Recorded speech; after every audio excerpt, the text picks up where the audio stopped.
McDaniel can't move on it. Now he does. The shot, passing down. Rebound, score! Hey, welcome to the Toe and the Crease podcast, where we talk about anything and everything to do with the NHL. I'm SJ. That's the co-host WillyDubz right there. What's up? Hope everyone's doing well.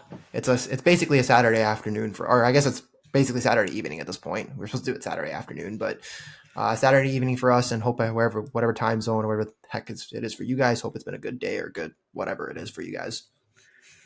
Yeah, so like right now we're kind of in the sports doldrums where like there's, football's coming up in like 2 weeks, hockey's coming up in a month, baseball's hitting the stretch run, and then obviously nothing's really happening in basketball outside of Michael Porter Jr. going on every podcast under the sun right now.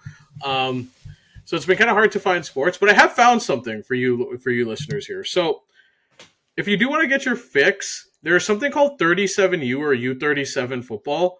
And apparently it's on like social media, on Twitter, on YouTube. It is the low-key the funniest thing I've ever seen in sports. So maybe do you want to explain to the viewers what it essentially is? Okay. Like what kind of football it is? It's for people who are basically over the age of 18 and want to play like semi-pro football. So it's people who like basically aren't going to the NFL, aren't going to the CFL, aren't going to the XFL, AFL, whatever league there is, and they're just paying to play football, right? And when I tell you these guys take it seriously, like it looks like the longest yard out there sometimes. Man, okay, wait. I think you showed me a clip of it, right? There was some dude got hit, and then we were joking about it, and that guy's like, you're joking like that guy's gonna have to go into work the next day probably with a concussion or some shit. Yeah, that's the crazy part. These guys throw bombs for hits, and like there's guys getting lit up. There's guys. There's one play I sent Wilson where this guy was running and he broke a tackle, and the other guy decleated him Sean Taylor style, and the guy got a concussion, and I was like, man, this guy's to go into work the next day. Could you imagine having to go into work on your 9 to 5 and having to tell them you can't make it because you got a concussion playing Saturday football, tackle football? That'd be crazy. And then there's other plays where guys get into fights. There was one where these guys got into a fight over a contested reception, and one guy took the other guy's helmet and swung it at him Myles Garrett style. I was gonna say, as soon as you said take the helmet, as soon as you said that, like, took the guy's helmet, I kind of figured the Myles Garrett swing was kind of coming. Like I feel like anytime you see a guy grab the helmet, you know that's what's about to happen. But these are dudes working 9 to 5, some of which are like probably, if it's America, right? So like half these guys probably don't have proper health insurance. You know what I mean? Well, it's even worse. Jeez, I forgot about the whole health insurance thing in the States, but. Yeah, like you have. Let me summarize this for people. You get hit and get concussed. You might not have health insurance to cover anything, any treatments or anything for it, and then you probably get fired from your job too, because I don't think telling your boss you got a concussion from football on Sunday and not being able to come in is good enough grounds to not show up. I gotta share some clips for you guys just for you guys to understand what is going on, like how insane this is. Here, let me show you. Hold on, let me show you. Oh, you got it up here? Okay, let's see it. Of course. Okay, let's see this. So he taunts him. Okay. Taunts him. Wait for it. Oh!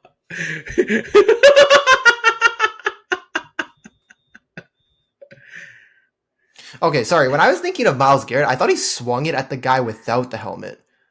But I guess he swung it at the guy with a helmet. So, dude, you're still swinging a helmet in rec league football.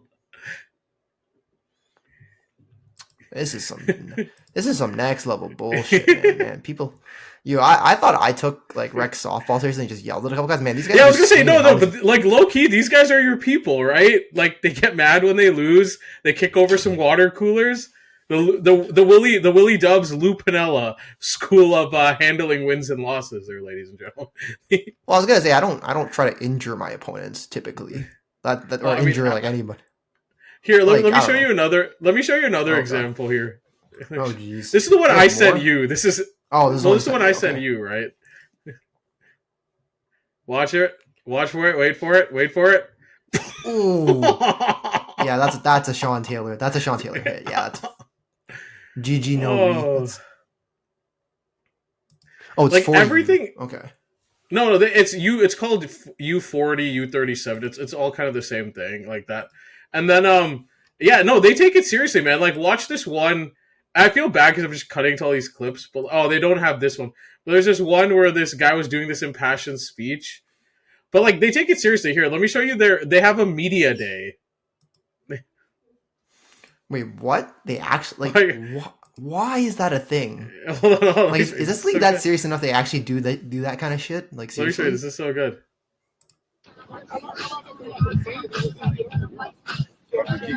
No, you can be. I just want to see. Oh, is this like the pictures? You take the pictures and shit? And The like all swiveling, yeah. This is so good. Yes, sir. Yes, sir. This is the background music too. Bro, this is crazy. You can hear the phone in the background too. Wait, isn't that the Facebook Messenger call Oh, sound? you pop it out. You pop it out. Yeah. Nah, this is some crazy ass shit, bro. Yes, sir. I'm on. It's Okay, amazing, that's man. I've like crazy. discovered this because of like so Destroying, shout out to him on YouTube, and like there's this other guy on YouTube, I can't remember the name off the top of my head who does it, and then Okay, like Destroy's that guy who lost his scholarship, right? Because he started his yeah, YouTube channel UCF, in college. yeah. Yeah, okay, so that's what happened. And then okay, so yeah, he does a lot of football related video. I've seen a couple where like Yeah. he takes on some guys, like even though he's a kicker, he takes on some guys as a receiver, and like he tries to defend them like a CB. I've seen those ones before, but I haven't seen. Yeah, his he's had Tyreek Hill and Antonio Brown because it's all like the Florida guys. But yeah, no, dude, it's been my low key funniest watch. So I recommend people like look that stuff up on YouTube or social media. It's so unintentionally funny. Man, I'm just gonna say I can't believe that. Not only did having a league is crazy enough, and like all the clips you see in the content, but having a fucking media day is just next level. Like for that, nah. Like, Look, man, I don't know how to feel because on the one hand, again, I appreciate people who take things seriously, but to me, there's levels. Like, there's like a level between I don't want to like get my ass kicked every time I play, and like, I'm sliding in, cleats up, into second and taking out the secretary at my workplace kind of thing. Like there's levels, right? Like this is like somehow below that. This is it'd be really funny if in that clip he showed where the guy got hit, like Sean Taylor. So imagine the guy hitting him was his boss. It's just like, sorry, it's like you realize you took out your own employee for the week. That'd be kind of jokes, low key. Bro, imagine having to go home and tell your girlfriend, like your wife, you can't go to work because you were playing tackle football at like 40 or 30 and 35 and like got like a season-ending injury. There's one clip of a dude who was like 60 years old playing and he tore his ACL. And I'm just like, wait, I thought it was is it not a U40 league? I thought it was like 40. yeah, dude, I think at a certain point it's just like whoever shit, can pay.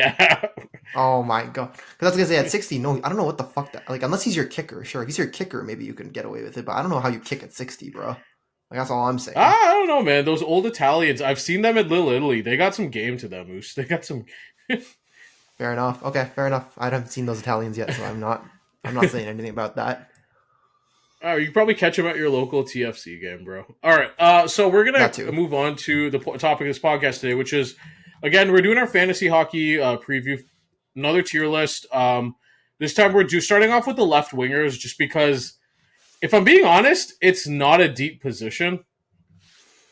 Well, we discussed this before. I think we were talking about it. It feels like right wing is just loaded, and then left wing there's like 2 or 3 guys that are really good, and everybody else is kind of either a safe pick, has maybe has some upside, or there's some massive red flags with some of these guys that you could take, right? So we'll talk about it more as we go through it, but like when you see our tier list, you'll kind of understand what we're talking about when we say that there's not much there.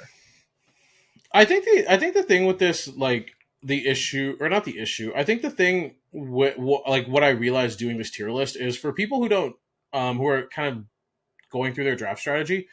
If you're debating between two players, one who plays left wing and one who plays center and right, and they're similarly ranked to you, I'd opt to go for the left wing just because that position just dries up so much more. And I started to realize this as we were getting past like the first 5, 6, 7 guys. Because if you think about it, if your average roster has 3 left wingers, it's going to be tough. You'll realize this by the time we get to the end of the list, because we only ranked a fair amount of them. But think about it this way: 12-team league, 3 left wingers plus bench slots. It's a lot. It's likely like there's going to be around 40, 45 left wingers rostered at any given time, not including injuries, of course. So, like, essentially, I'm going to say essentially everybody on this tier list will probably be rostered in some way. And then you'll probably have, if you're looking for anyone on the waiver wire, it's going to be scraps. Yeah, pretty much. The other thing, too, I think to take note of in this list is it's a weird mix of players, because it's a mix of, again, your certainty guys, some upside guys, some real question mark guys, and then guys who will fluctuate sometimes between left wing, right wing for fantasy purposes. Well, so like that's the other thing too. We did the best we could. We used daily faceoff plus a combination of Yahoo to rank the left wings. So if there's a guy you don't see here, he's probably on the right wing because that's just how he's designated for now. It's fun. It's weird though, because there's a couple of guys, if you look it up, for example, you look them up on Google, you're going to see that Google like says they're left wing, but like NHL.com has them at like center or right wing. Yahoo might not have them at left wing. And we're kind of just basing it off of like, did they play left wing last season? And like, are they planning to move? Are they going to move positions this year based on what we see on daily faceoff? So we use daily faceoff as another tool so far as well. Mm-hmm. So we kind of that was kind of our basis for picking these guys, is who do we thought were actual left wingers. So there's a couple guys on here, for example, like Draisaitl, who has center and left wing typically, but we know he predominantly plays at center, and that the only time he plays the wing is when the Oilers try to load up. They do the McDavid Draisaitl load up, right? But that isn't common enough for that to justify him. Or like Lucas Raymond, where he can play left wing and he's been dual, but he usually slots on the right generally. Yeah, and I think on his first line, he usually plays right wing, and I think it might only be on the power play he's on the left side. Like I at least looking at the daily faceoff lines, that's usually where he is.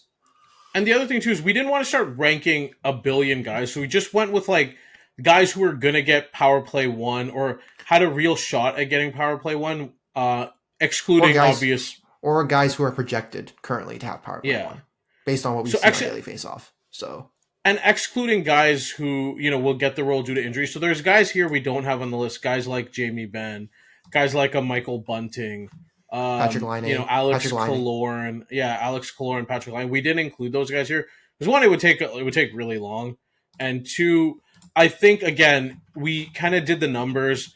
At most, there's going to be 48 left wingers rostered, and then guys will fluctuate in and out due to injury, underperformance, losing their deployment, etc. Exactly. I guess before we share the tier list, I'll just give a quick. I got a bit of beef here with the NHL here. The New York Islanders get your shit, or is it I think it is the Islanders, right? I don't know if it's the Islanders specifically or the. Hold on, let me double check this just to make sure which team I have. I don't even know what your gripe is here. Yeah, it is the Islanders. So the New York Islanders, please do your fucking photo day soon. Because if I have to put another tier list with another shitty photo of the player again, like I'm going to murder someone. So for those who don't know, you're going to see it on screen. So maybe I'll actually share it right now just so everybody can see it, because we're about to start it essentially. So the Islanders don't care is like they know they're going into a rebuild. They're not even doing media days.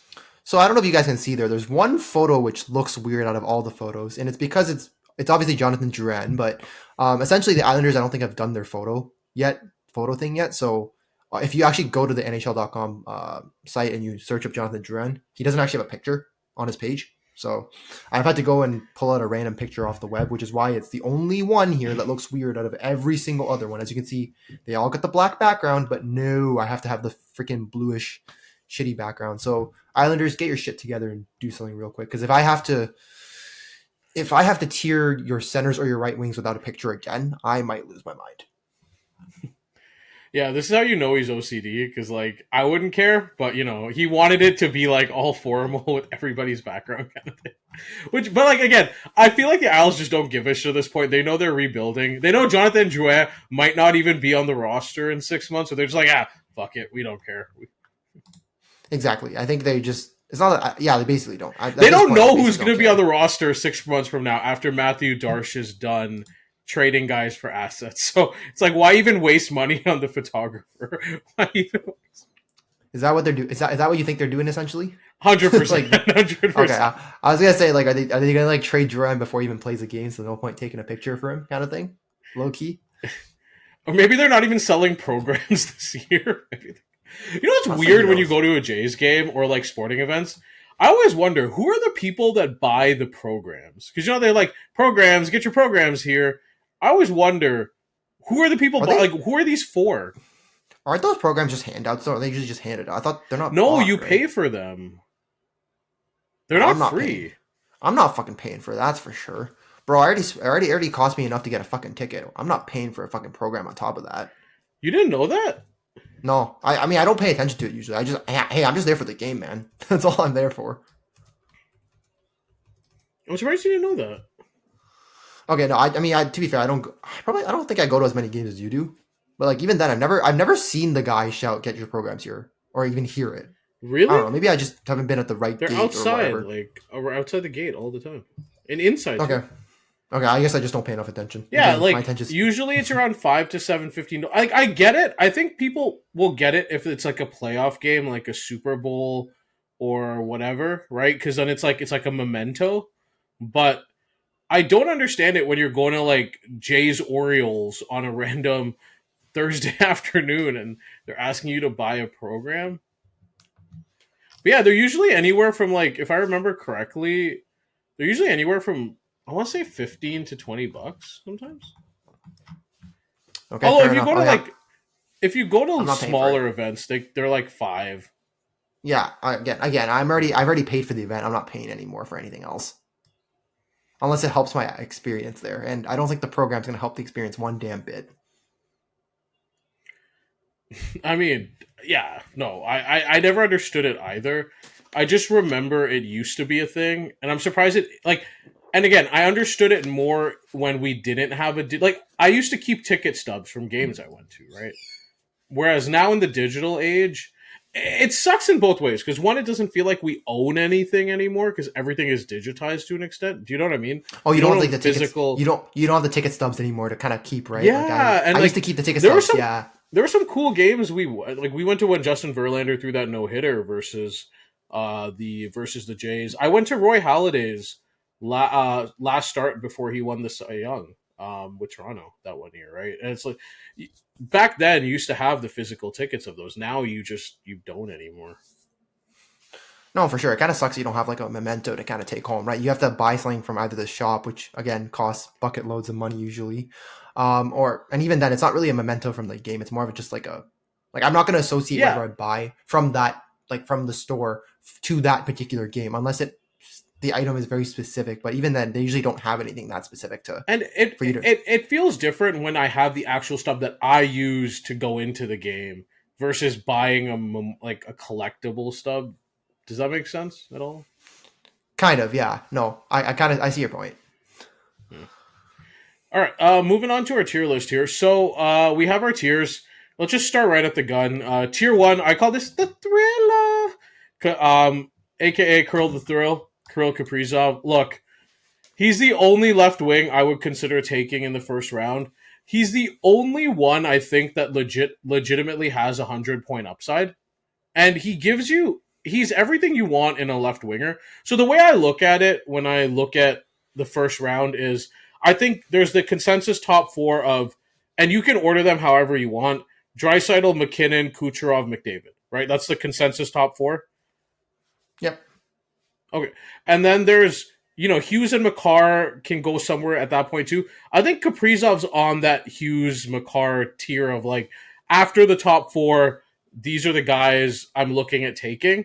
Kaprizov too, because he plays a position that's, again, when we're going to go through this, in such low depth, having him is massive. And you look at his numbers, you're going to get over 3 point, probably close to 3.5 shots per game. He's been over a point per game every year except his rookie year, which he was 0.93. So, what are we really talking about here?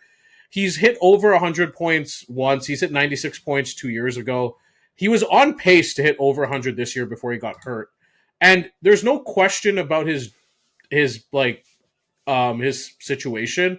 He's going to play with Boldy and one of Rossier, Joel Eriksson Ek. I'd argue he has more potential for points this year because if Zeev Bouillon can provide anything of a semblance of some type of defensive playmaking or offensive defenseman, there's a potential that Kaprizov's scoring could actually increase because he'd have a better catalyst from the point, maybe setting him up in positions that wouldn't have been there under Spurgeon, Faber, Brodin, etc. So, yeah, I was gonna say, but back to the whole 100-point potential thing. Like again, I think on this list right here, there's only 3 guys I could even.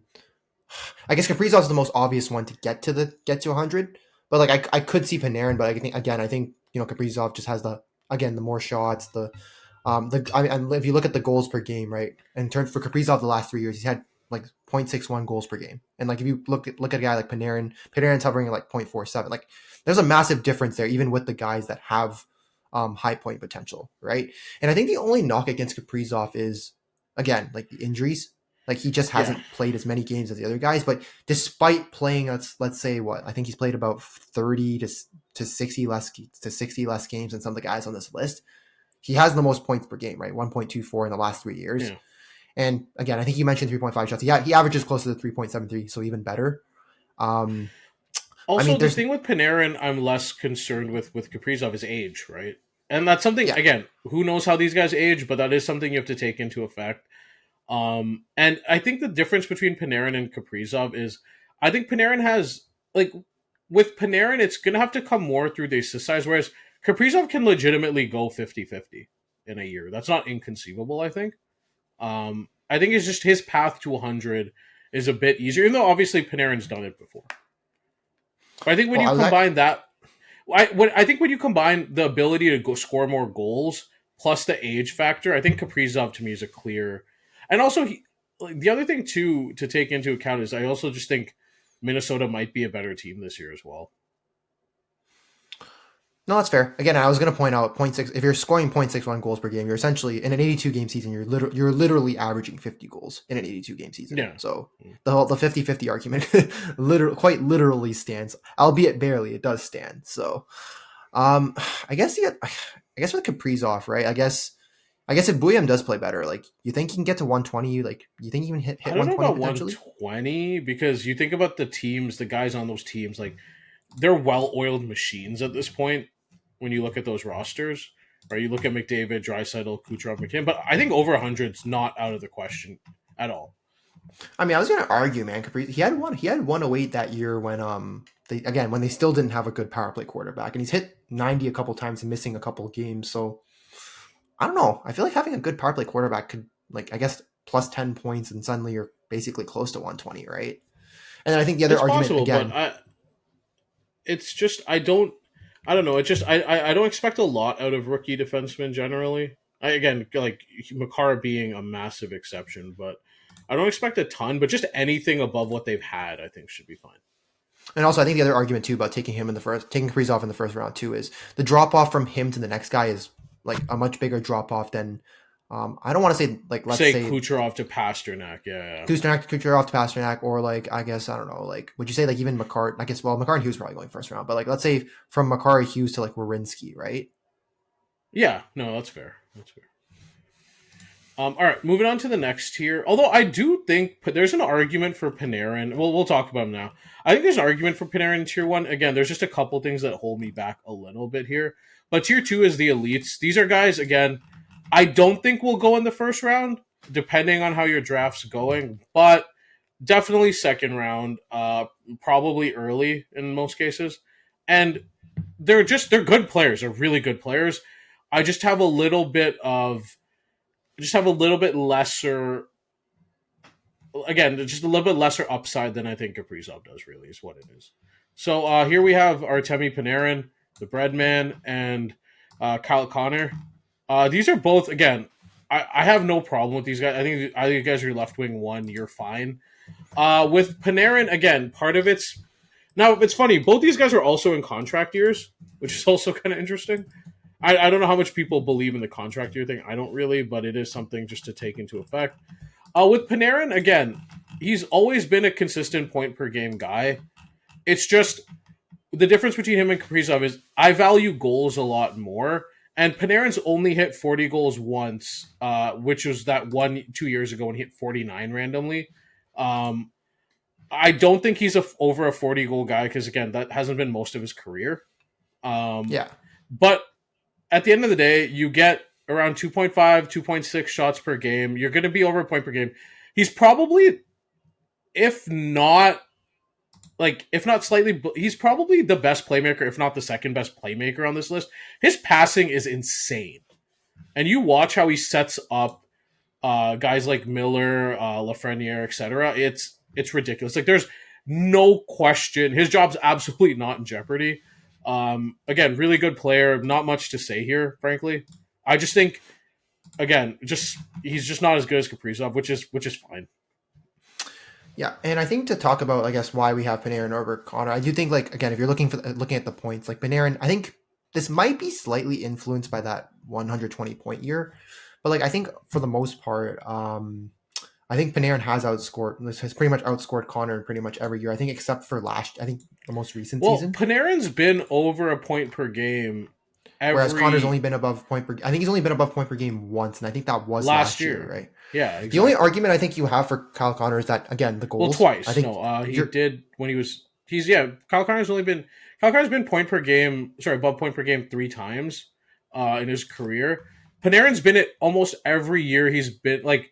Panarin's been it literally almost every year he's been in the league.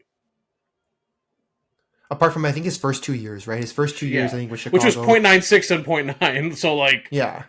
And, like, the last... Yeah, and he's pretty... I don't want to say this, but like, Panarin's pretty much a lock for, like 90 points, essentially, every single year. I mean, I'd argue that he missed 2 games last year and he had 89 points. He probably would have gotten to 90 anyways. Like, I doubt he would have gone scoreless those 2 games combined.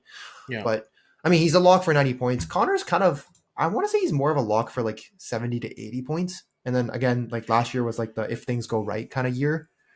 Essentially, like you get like the whole line is kind of producing, because I think Kyle Connor's assist kind of shot up, right? It basically doubled from the previous year, right? Yeah, from 0.42 to 0.68. Yeah, I think last year, the other thing too with the assist you have to take into account with Winnipeg led the league in shooting percentage last year. So, like, Kyle Connor was definitely the beneficiary of that. They're not going to do this year. No team has ever led, or no team in recent memory has ever led the league in shooting percentage in consecutive years. So, I do think the assists take a step back a bit. And although, again, like, even then, he's still a 90-point guy. If you want goals, you take Connor over Panarin. But if you want the floor of just point production, you take Panarin over Connor. It's kind of like what your preference is there. But again, either of these guys are fine. I don't really feel the need to talk too much about it. I just think I wouldn't expect Connor to hit the same assist numbers to your point last year. And that's why I have Panarin ahead of him here. No, that's fair. And I was also going to say, like, if you look at it's actually funny because I think in the last 3 years, if I have this right, I actually think Panarin's averaged more goals per game than Connor, funny enough. I think it's 0.47, 0.46. So maybe for me, I think a lot of it was skewed by that 1 year, though. No, it is skewed by that 1 year, but like if you take out that 1 year, though, I still think like it's close enough where I'd rather just lean. I'd rather just lean Panarin. It's not, again, Connor still leads by a little bit. By that point, I think the difference in the points is just so much that like I just take the points at that point. No, that's fair. All right, moving on to the next tier here. These are the multi-cat elite guys. They don't have the point upside that the 3 guys ahead of them do, but if you're looking for an elite player that gives you production in almost every category in fantasy hockey, these are the 2 guys. And they have the potential that if their point production is high enough to be more valuable in fantasy than the guys ahead of them. So here we have Alex Ovechkin, Ovi, I mean, timeless classic right there, and Brady Tkachuk. So here's the argument for these 2 guys. And again, it's going to kind of depend how you're drafting. Tkachuk, potentially, I think, second round. Ovechkin, if the age scares you off, because he is going to be 40 going into this year, if I remember correctly. Yeah, he turns 40 in September, so... Yep. Yeah, but if on production, he's kind of in that second tier, I would argue. Like, you look at his per-game numbers, he had 1 down year, but for the most part, again, been over a point per game 2 of the last 3 years. He shoots like a motherfucker. He's almost at 4 shots a game. He's over 4 shots his career, but the last 2 years, he's kind of come down to around 3.5. but almost over 4 shots a game. You know That's the funny. power play Comes down. The fact we have to say comes down to 3 point. Like I think like it's funny because most people don't even get to 3, right? So the fact that he's come down to 3.5, I mean, it's kind of crazy in itself. and he gives you over a hit per game. The hits have come down because it used to be around 2 to 3 sometimes per game. Last year was at 1.69. I imagine as he gets older, he's not he'll still do it, but he's not laying the body as frequently. But he has the potential to be a multi-cat beast. And he's not, the only thing is he's not going to give you the assist numbers Panarin, Connor, or Kaprizov will. But if you want goals, shots, hits, and power play points, he's right there. And if by chance the assists go up, let's say he's at 40 something goals with 35 assists, say near point per game, he could be the number, he could be by overall cat. If you look at overall cat rankings, there's a potential he could be number 2 or number 3 easily. Yeah, he scored 44 goals in 65 games last year. That's the only thing that kind of holds me back a little bit as well. The shooting percentage was insane. He's a career 13.1, and last year he was at 18.6. So it might go down, but even then, he only played 65 games. So if he gets a full 82, those numbers aren't inconceivable. Yeah, and I think if we move on to Brady Tkachuk as well, I think Tkachuk's kind of in the same boat, right? But then his production's a little bit iffy. Like I think we saw that one year. I think was it 3 years ago where he was point per game, and he also gave you about 3 hits a game. His production's kind of declined. 3 hits a game and 4 shots, which makes him honestly, that's the number 1 player as a left winger in fantasy. And both these guys do have this upside. It's just with Tkachuk, it's been weird. From 23 to 25, there's been a decline in almost in all his offensive categories, literally. So he went to 74 points to 74 points 2 years ago, and then 55 the last year, right? So it's gone down a bit, and I think also it's funny because his hits also went down by quite a bit. But I think he still averaged about 3 hits a game, but his hits kind of suffered. Yeah. And I think his shots on goal as well have also I think from 2 years ago to last year they've gone down a little bit, not much though. Yeah. Yeah.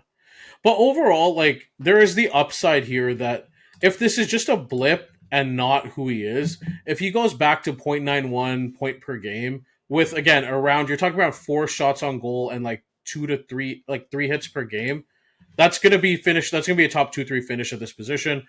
We have him here again. It's just the decline just worries me a little bit because and also last year was the first year of Travis Green as their head coach. So I am wondering, I just want to see it. I just want to see what changes are going to be incorporated and if this is going to be who Tkachuk is going forward or if he's going to bounce back. I just want to see what it looks like first.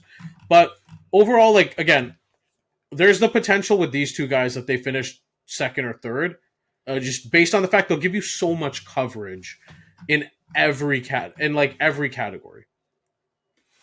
Yeah, I think the difference between the 2 tiers we have here is you're either looking for the high points with Panarin and Connor, or you're just looking to cover multiple cats. So it's kind of like a pick and choose, right? It depends on what you, it's kind of what you've taken in the first, I would say first 2. Would you say first round or I guess first 2 potentially, or do you think that all these guys would be gone by round 2? No, first Connor, Kaprizov, Panarin are going to go in the first 2 rounds for sure.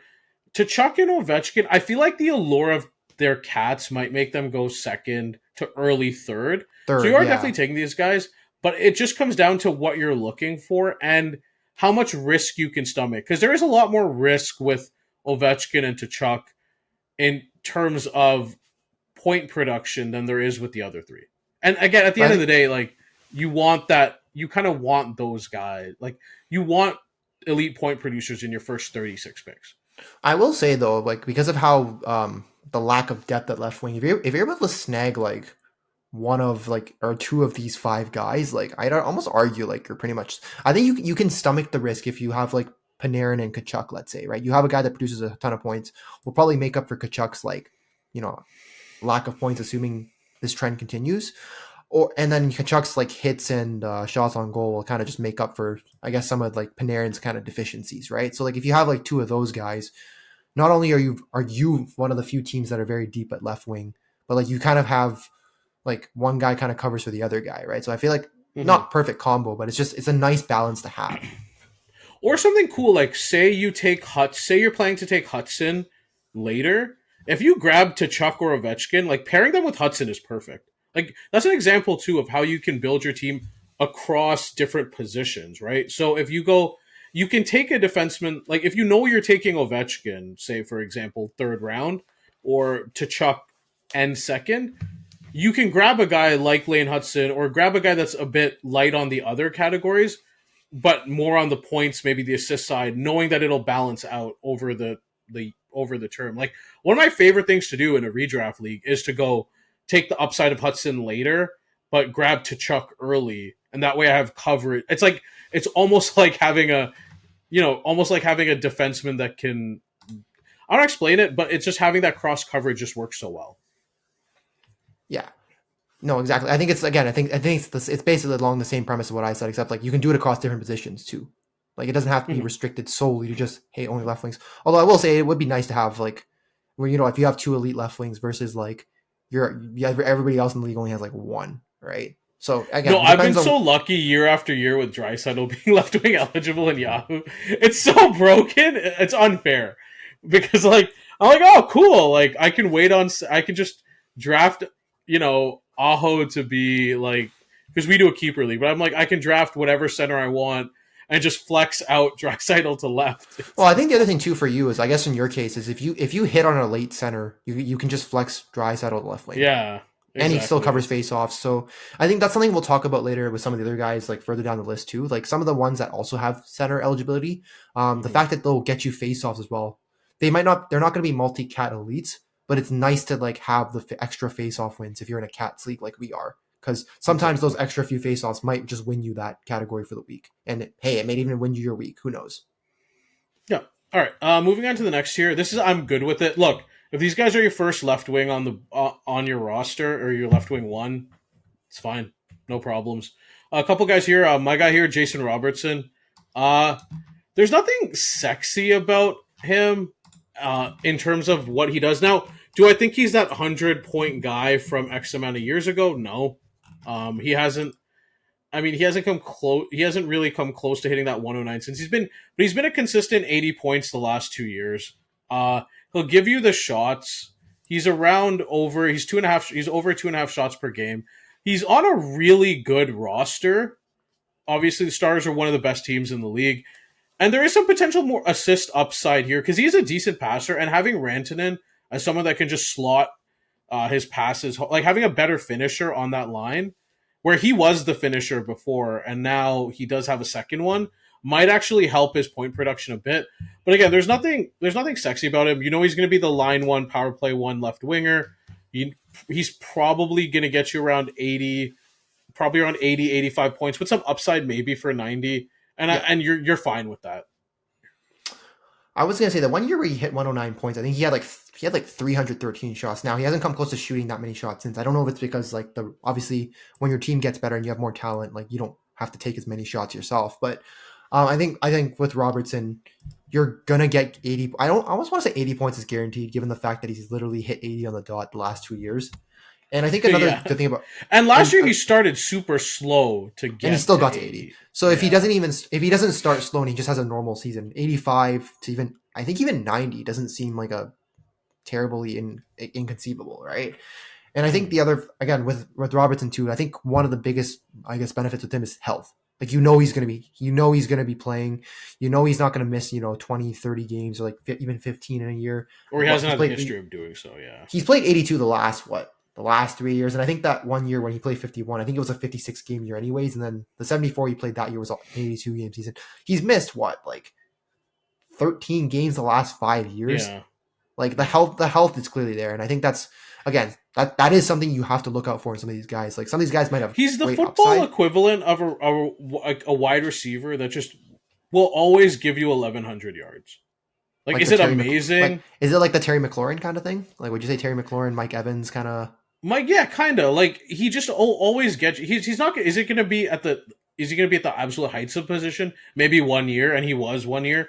Like overall, it's like it's a safe bet for near point per game, which is like the minimum you want out of a left wing 1, right? So, all right, moving on to the next one here, Brandon Hagel. This one's kind of interesting because his deployment at power play 1 isn't guaranteed because last year, if you remember, there were some injuries and he kind of got slotted there. But he performed so well last year that I don't see a reason why they wouldn't keep him there. And the thing with him is there is upside here because he's still only 26. He's kind of, I don't explain this in a way, but his role's kind of still being determined, and he's always going to be on the ice because his defensive play is so good anyway. Yeah. But you get over last year was his first year over 2.5 shots per game. The only reason I have him slightly lower than Robertson is the upside's higher for sure, but I don't know if the floor is the same. So it depends what you're looking for here. If you want the floor, I think you take Robertson. If you want the upside, you take Hagel. But overall, again, I'm fine with him here. I don't really have much to say beyond that. With Hagel, it was weird because I had him, so maybe I can speak more to this than other people, or I guess more than you can.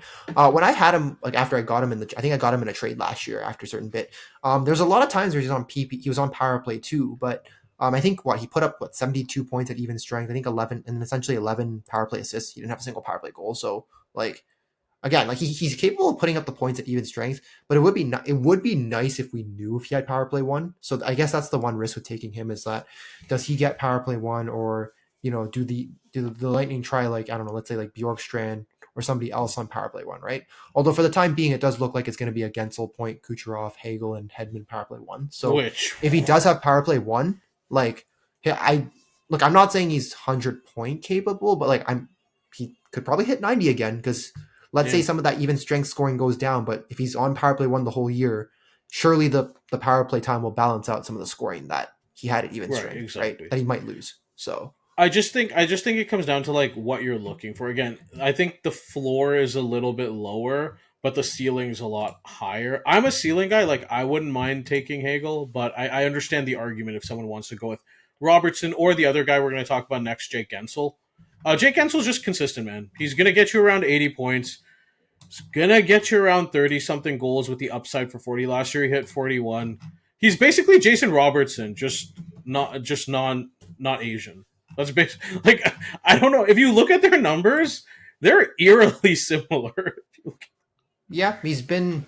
Although the only thing I'd argue is that, like, I guess Gensel's health has had some more concerns. But I think Gensel has had the slightly higher points per game, I think. Like Gensel had 1 last year, and then like the other years he's been at least above 1. I think there was 1 year, the Pittsburgh year, where he was a little bit under, but apart from that, like he's either been quite above point per game or he's at point per game, right? Whereas like I think Robertson's just like ever so slightly below it. So no, for sure. But I think like if you look at their per game, so they're very like to me they're very similar. The only thing with Gensel too is like the goal scoring did go up last year, which I do like. But I think the shooting percentage went up too, right? Like he went up to an 18.9, but he's a career 15.7% shooter. So even if it goes down back to his career norm, I don't think his goals dip below. I would even say dip below 30. I would say he probably still locked for 35 goals. No, for sure. I have no problem. Again, to me, it's fine. The next guy here, Clayton Keller. I really like Clayton Keller. I think he's the upside of this tier. So the thing with Clayton Keller is he's always almost been kind of held back by how bad his early years were kind of held back by how bad the roster was. But now the roster is starting to pick up in Utah, and you see the production when there's talent around him. Last year he hit 90 points. There's nothing crazy about there's no outlier shooting seasons in terms of shot percentage, but with the talent they keep adding to this team, it's not conceivable to me that, it's not conceivable to me that like 85 to 95 points is his norm going forward. He's going to give you good shots. He's going to give you point production. He's going to give you around anywhere from 30 to 35, 36 goals per year. I don't have any much else to say. I think he's really good. Like, I think he has a potential to actually score more, but again, these guys are all kind of in that same tier for me here. I think with Utah just getting like their offense just getting, not only is it like getting younger, but like all the young talent they have coming up. Like, I just feel like, again, if their offensive numbers go up, I feel like Keller's numbers are going to go up with that, right? Because that's kind of been the trend where his team was bad. He wasn't doing so great. Now that the team's good, he's been I'd argue he's been a consistent 80-point guy essentially the last couple of years. Like I think that one year where he had 76 and 78, again, if he played those 4 games, there's a pretty good chance he probably would have just gotten 80 anyways. Like he's like, I want to argue he's almost at a certain lock for 80 points. And like again, there's nothing wrong with him in terms of shot totals. Like he gets around 2 almost 3 shots a game, so there's no risk there. You're not taking him for any hits or blocks. Like he's not a physical player because he's such a skilled player, but again, you're taking him for the production, right? You're not taking him for any of the multi-cat shenanigans that some of the other guys might have. And with most of these guys, what you're getting like what do they all have in common so far? And the next guy we can throw in here too, Jesper Bratt. What do these guys all have in common? Really good team situations, a very defined role, minus I'd say Hagel to an extent, and again, really good talent around them, right? And that's what's important. Brad I have here because he's just going to get you 80 points. The only difference why I have him a bit lower, his goal upside to me is a lot lower than the other 3. The other 3 are, like Hagel hit 35 last year, if I remember correctly. Gensel's been a consistent 30, can hit 40. Keller's, again, in that 30, I'd say 32 to 35 range. Robertson, we know, again, can hit, 30 plus every year. Bratt's more of like a 25 to get to 80 points. He's like a 25-55 guy. So if he's averaged 22 goals across his like 8 years in the NHL, right? Like per season. Okay. So like he's always been like a 20-25 goal guy at best. And again, that's going to be a lot lower than, like you mentioned, Hagel's 35 or like most of these other guys on this list. I think everybody here is pretty much, everybody on this one has averaged close to essentially 30 goals the last 3 years, right? Or a little bit higher, and right? Goals are just always valued more in fantasy because they're just harder to find, right? It's why someone will always take Austin Matthews round 1 because that goal upside is just so high. Bratt to me is just a little bit lower than these guys, but again, great team situation. He's gonna get you around 80 points. Like the shot production does worry me a little bit because it's not as high as these other guys. But overall, again, you have him here. I'm fine with it. Yeah, my concern with the shots is that I think last year, like he obviously still averaged a little more than 2 shots a game, but it did significantly dip from 248 to 180, right, from over the last like 2 years. So I am a little bit concerned by the dip, but funny enough, I think the production's gone up probably because I guess again playing with Jack Hughes. If you play with Jack Hughes, you're probably going to be fine in the end. But again, there's a little bit of concerns with the shots on goal. He doesn't get as many goals, and although weirdly enough, he did have quite a random uptick in hits. I don't know if you saw that. Like he did have more than a hit per. Yeah, he had 96 hits last year. Okay, sure. A completely random uptick that I don't know where that came from, but if that at least continues, then hey, maybe he had to protect Jack Hughes. Jack Hughes runs into people so chaotically. Yeah, so I don't know. Like if that hit total sticks for a little bit, is at least close. Like hey, it's not. At least it makes up for the lack of goals, right? But I'm gonna expect that probably trends more towards the 50 something hits he usually averages. So, but with Bratt, you're just gonna expect around 80 points. So 80 points, 20 goals. Yeah, pretty much. The guy I'd have ahead of him here too, funnily enough, is the next guy we'll talk about. There was an argument for this guy to put him in multi-cat elites, but he just doesn't have the hitting upside that Ovechkin and Tkachuk does. That's Philip Forsberg. Philip Forsberg is basically over a hit a game, over 3 shots per game. And honestly, if you look at his per game stats the last couple of years, despite how bad Nashville's bit was last year, he still gave you 30 goals, over 40 assists, over 75 points. Like, he's a really good player, and I don't have any qualms if you take him over Bratt, over even like maybe some of the other guys on this list, maybe because you want a little bit more hit coverage. I think he's really good. The only worry I have with him compared to these other guys is the team situation is just not as good. But he seems to still be close to a point per game despite that, or at least in the 0.9 range. He might not have the point upside that these other guys do, but he's still a really good player. And the only reason I didn't have him in the tier above is just he doesn't hit as much as potentially the other 2 guys do. I will say though, the hits have trended up the last 3 years, right? Like he dipped from 112 to 86, but he's gone from 86 to 141 to 151, right? He's essentially. Well, the 86 he only played 50 games, but his hits per game have been he's consistently has been going up, around 1.5. Yeah. Yeah, and it almost even got to 2 last year, right? So if that trends higher, then like, hey, if he gets 2 hits a game, He's he in gets the almost next 80 tier points. easily. Yeah. Yeah, I'm curious to It's see if just- it does play out. I'm just worried about Nashville as a whole because like I'm wondering Yeah. if the production of his teammates kind of sinks his production a little bit because like you did notice that he did drop from 90. Again, 94 might have been a bit of an aberration, but like again, 94 to 76, right? There's a bit of a drop there, but even with the dip to 76, he was still almost a point per game. Exactly. All right, next one here, Alex DeBrincat. I mean, he shoots, he scores goals. He kind of does a little bit of playmaking, but not like a ton.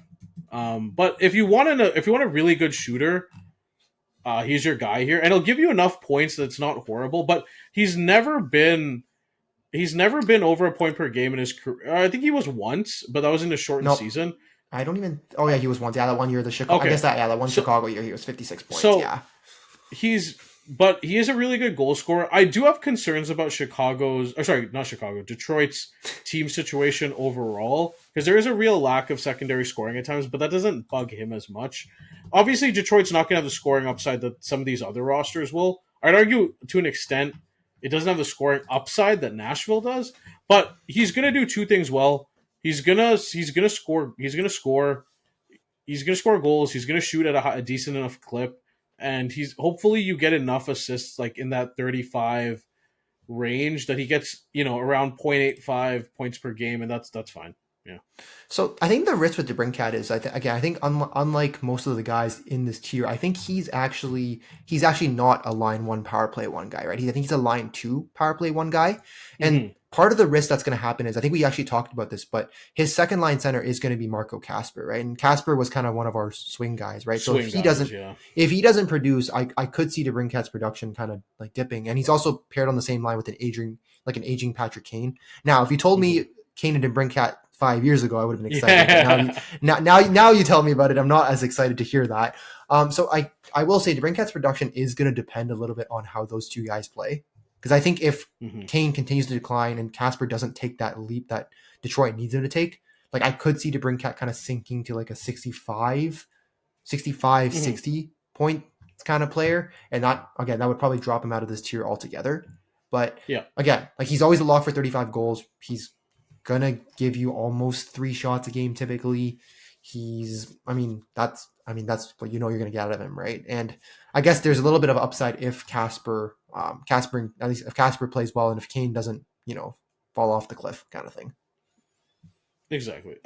Last guy here, Kevin Fiala. I just couldn't have him lower than this. I mean, obviously, it feels disrespectful to put him lower than this, frankly. He's kind of similar to DeBrincat, but his numbers are a lot more variant. So, like last year, for example, he had 35 goals, but he only had 25 assists. The year before, he had 29 goals, but had 44 assists. So his numbers are a lot more all over the place since he got to LA. The only startling thing is that there has been a decline in his points per game the last 3 years since he got to LA. Even though the shots have stayed the same, so he's went from point per game to 0.89 to 0.74 this year. And there's another problem with LA where they play a very defensive structured system. And I don't know how much that could help or hurt, especially if you watch their year last year. So it does kind of inhibit his goal scoring, the opposite of how, say, some of these other teams play. Like, for example, Colorado, where Jared Bednar will just toss his guys out for like 20 plus minutes of a time. There also is the potential fear, because he is on line 2. He's projected to be on line 2 with Quentin Byfield. And we have Quentin Byfield as one of our swing guys as well. Is if he's not playing with Kopitar, how much is his goal production going to hurt? If he's not with Kopitar and Kempe, who are arguably the best forwards on that team, right? So, I think another interesting point about Fiala is, I don't know if you've noticed this from year to year, he always starts the year like kind of cold, and then like turns it on. He is on everybody's should I drop list like 25 the first 3 games months, into the year. The first 3 months, and then like after that, like he's on everybody's quick. You should have traded for him before it's too late. Buy low. It's always right? funny because someone's new, and I mean this in the nicest. I have nothing against new. Like the more players we get in fantasy hockey, the better. But you can always tell someone's new because somebody drafted Fiala, and they're asking if they should drop him or whatnot, and somebody will always say in the comments, bro, I could tell you've never owned Fiala before because this happens every year. Yeah. Also, I don't know if you can see in the tier list, but like, man, this guy's probably rocking the best stash like on the tier list so far, isn't he? Look at that stash. I don't know if you can like. If you Philip pull his picture up- Forsberg, man. Nah. What? Well, he has the Philip beard Forsberg too. has the Philip Forsberg Well, he has has the that beard. The beard kind of ruins it for me. I do like just the stash. I'm more of a fan of just the stash. Like I think it looks cooler just the stash. No beard. Also, man, the but- Swiss players, man, very good looking players. I will say that. The Swiss Roman Yossi, Kevin Fiala, you know. The other thing, it's funny because you can actually look at his splits by month, and it's actually it is kind of funny too how randomly he just kind of picks it up at the end. But yeah, no, overall I agree. Like, let's see, yeah, so like, October was 0.8 points per game, but November 8 points in 14 games, December 6 and 11, January 7 and 13, and then it's like 9 points in 8 games. 12 points in 16 games, 10 points in 9 games. Yeah, it's clockwork with this guy. Yeah, these were the guys I think either of these guys. Now, again, I'll say this. DeBrincat and Fiala are kind of more on the back end of this tier for me. Bratt, again, below I think Forsberg, Keller, Gensel, Hagel, and Robertson are all kind of their own grouping. But if you have any of these guys, you're fine. Like, if they're your left wing one, you're fine. I'm curious, are you debating throwing Keller like closer to the top here? I am debating just because like just so much more. I feel like with Keller just way more upside. You could, but I debate also throwing Forsberg maybe ahead of Gensel even, I would argue, just because I like the cat coverage. But again, we're not really hardcore ranking these guys, so it's fine. Okay. But yeah, you I'm can just put kinda Keller curious, ahead. You can put like- sure, it's fine. like all the way at the top, or you want like where do you want him kind of thing? I'd put Keller ahead, like maybe put Keller and Hagel ahead of Robertson because I always like chasing upside in this tier. But yeah, like that the Forsberg Gensel one's an interesting convo to me. I think we can leave it like that for now. I think the back three is Okay. like pretty accurate. I would say like, yeah, I have to bring Cat over Fiala. Yeah, that makes sense. Okay, because I think again, like it's a little bit more interchangeable between like these two tiers. Like we talked about, like if you want goals, go Connor. If you want want more points, go Panarin. Like, and then again, like more goals, go Ovechkin. The younger guy, go Kachuk. But then I think in this tier here, it's like there's more like, I don't know. There's a little bit more separation between the guys. Yeah. All right. Tier next tier is the upside. This is part 1. So first guy, Matt Boldy. Man, he's really good. And if you watch his chemistry with Kaprizov, it is absurd. But the thing with Boldy is you know what you're getting almost to an extent. You're gonna get close to 30 goals. Right now, I don't know what his point upside is yet because he's like the last couple of years he's been close to 30 goals, around 40 assists. I don't know if he's been a 70-point guy. Like I think his 82 game average has been 29 goals, which is essentially I'll call it 30 at that point because I think the last like he had one year where he hit 30, and then like the last 2 years he's been so close. Yeah, he's basically a 30 goal, 40 assist guy over his career. So he's basically I don't want to say a lock for 70 points, but it kind of feels like that's his like floor, right? It's 70 points. He's over 3 shots per game. He's locked into power play 1 because who else are the Wild going to put there? The upside is he's only 23. And again, we talked about the Booyam factor and potentially more offensive defensemen opening up more opportunities. That plus the age, there's real upside here. It's just, again, he doesn't have the floor that the other guys do, but I think he's a really good pick to take as your left wing 2. And again, with the upside that he could be in that next tier as of next year. So why would you say that he doesn't have the floor? Because I feel like he's always been at minimum like a 0.8, 0.85 like point per game, like across his he's played 4 years. You're right. Yeah, no, you're right. It's not because my argument is like he's never like had a really again if you picked Boldy in any of these 4 years that you had him, like you I can't say you'd ever be like, oh, like I had him when he had a down year. It's like the production's kind of just been the same all around. Here's the question: would you have him in? I'm good with it because but he has upside, but I'd rather take him over Fiala. Honestly, I'd rather take him over DeBrincat. Yeah, that's kind of my argument, right? It's like, again, like the production's so safe and like he's still so young, right? And like he's not going to get buried again. The situation with DeBrincat and Fiala is they might get buried with line mates um that are a little bit iffy on. At least with Boldy, like I think there are times he does play the Capri's off, but like I think he's currently listed for like line 2. But I'd at least trust Marco Rossi a bit more as a second line center versus like a Casper or a Quentin Byfield, right? Maybe we do throw Boldy. It's just there is upside because of his age, but maybe we just put Boldy in the next year. But I don't know. Like, would you be okay if Boldy was your left wing one? That's what I'm a little. But I mean, I don't know if I'd be okay with DeBrincat or Fiala as my left wing one, right? That's fair. Yeah. Okay. Let's put Boldy. I put Boldy ahead of maybe DeBrincat and Fiala for this year. Then okay, that's fine. We'll do that. Oh, whoops. There you See, go. people, this isn't like predetermined. Sometimes we do talk about this as we go. Okay, I guess our first member of the Upside Part 1. Sorry about that. Dylan Holloway. Look, there's real potential he could be Philip Forsberg. And I mean this with, if you look at his numbers, last year he wasn't even power play 1 consistently through the year, but he had 63 points in 77 games, 0.82 points per game, over 2 hits per game, and over 2 shots per game, his first time with consistent minutes. The upside is he's only 23. If the shots go up with a more defined role, with a higher deployment role, there's no reason he couldn't be around 0.85, 2.5 shots per game, and like around 2 hits. That's a really useful. That's a left wing one. And I think the other thing too is I don't see any glaring like red flags with him, right? Like it's not like none of the production was done on a high shooting percentage. Like it wasn't done on low shots. And like I think again, like it's kind of the similar case with he wasn't elite tier deployment. He's left wing 2, power play 2 for most of the year, honestly. Like he just kind of got power play 1 towards the end.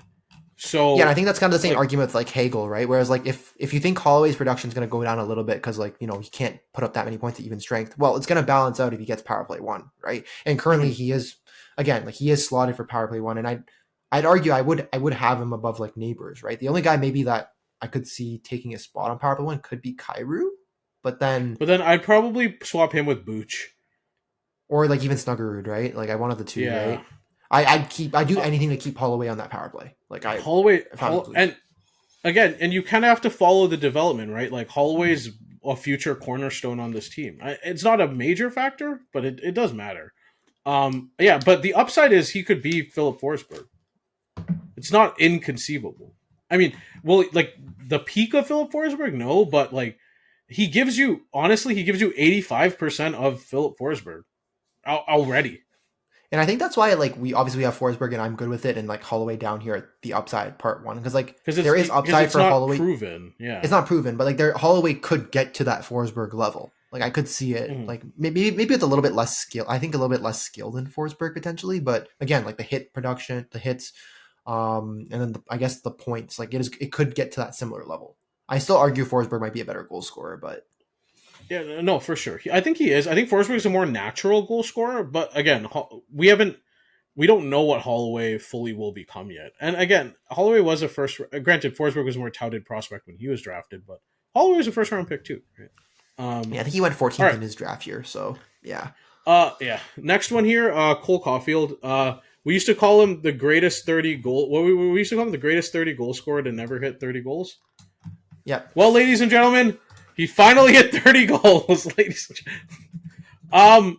Look, you know what you're getting with him. Hopefully now, you're getting at least a 30-goal floor, but he's going to be around 3 shots per game. He's on a team that's really good that just added Noah Dobson, and a team that's just getting, the teams are just getting better.